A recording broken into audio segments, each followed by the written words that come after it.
Hey everyone, we're going to do something different tonight. We're going to deconstruct a cast I made to show you backwards how I created this. So I created this in Sketchfab and Canva directly inside our platform. So it's kind of cool, right? It's a birthday invite. I love how it's got that little bit of parallax. You can see the tracking is nice and sharp on this. All right, let's go to the studio.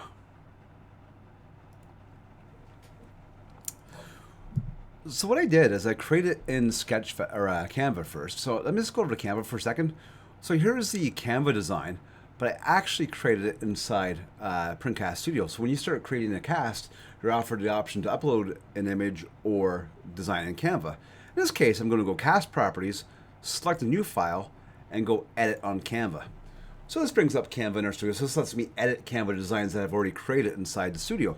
This allows me to change the name or anything I want on this particular print, right? Now, I've left it intentionally to default settings because I don't want you to see the actual person I'm using it for. And ideally, I would put a QR code on this as well. So the user would scan a QR code and then be able to, say, line up image without downloading an app. What I did do, though, is going back out to Canva, because we can't do this inside our studio yet.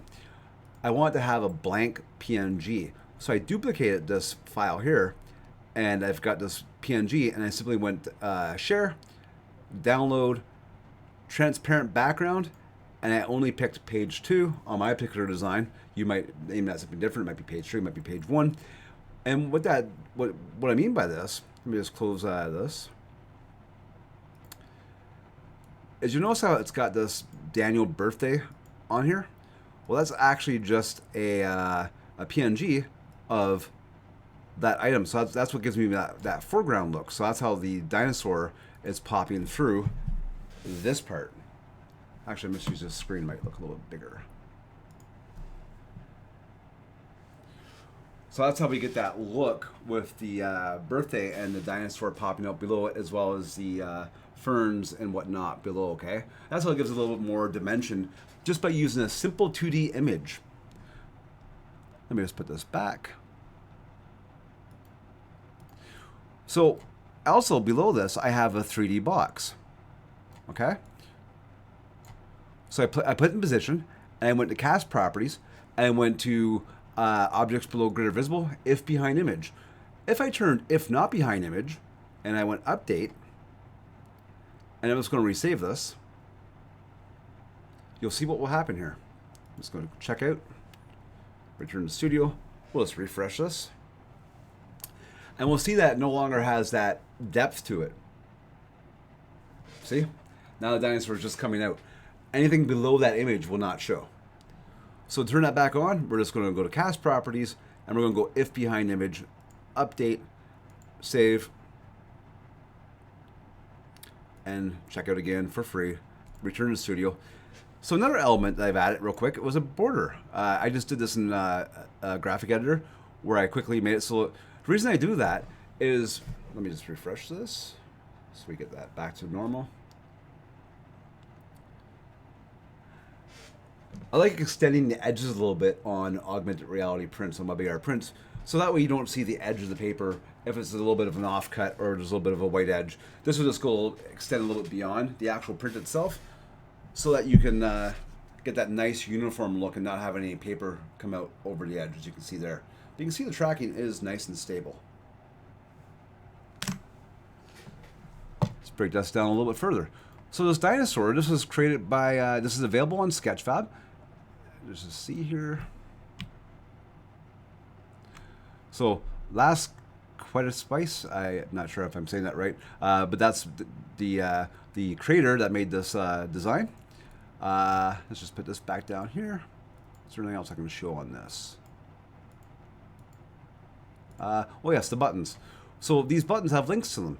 So I made another cast with the same dinosaur and created some text with our text designer, our 3D text designer, which we can quickly grab this. So it allows us to change the color, change the depth of it, change the font, lots of different cool things you can do with this. And once it was done saving, I was able to just take the URL and simply paste that URL in this link option. So when I touch this item, it will open up WorldCAST, which will allow me to place that dinosaur in the area that I'm in.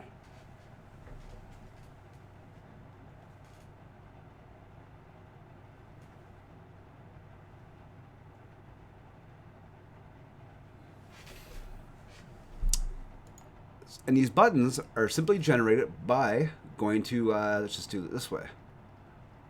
So if we went to image and we go create button, this allows us to create new buttons. You have lots of different options. You can type different text. You can make your button look totally radically different.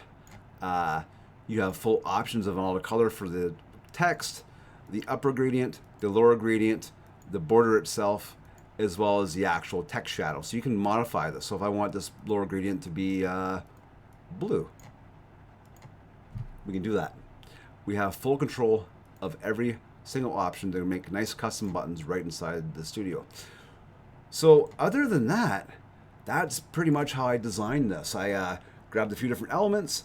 I used Canva for a template to make a birthday invite. I grabbed a few items on Sketchfab. I created the text and buttons right inside our studio. I hit save and done. Now the other option I could do is actually have the QR code right on this print, which I just realized it showed when I did this, so I'll probably just change this cast out because it is going to be for a family member, and I do want to keep some information private, right? So, but that's how this was created, and it's very easy. I can't wait to see what you create.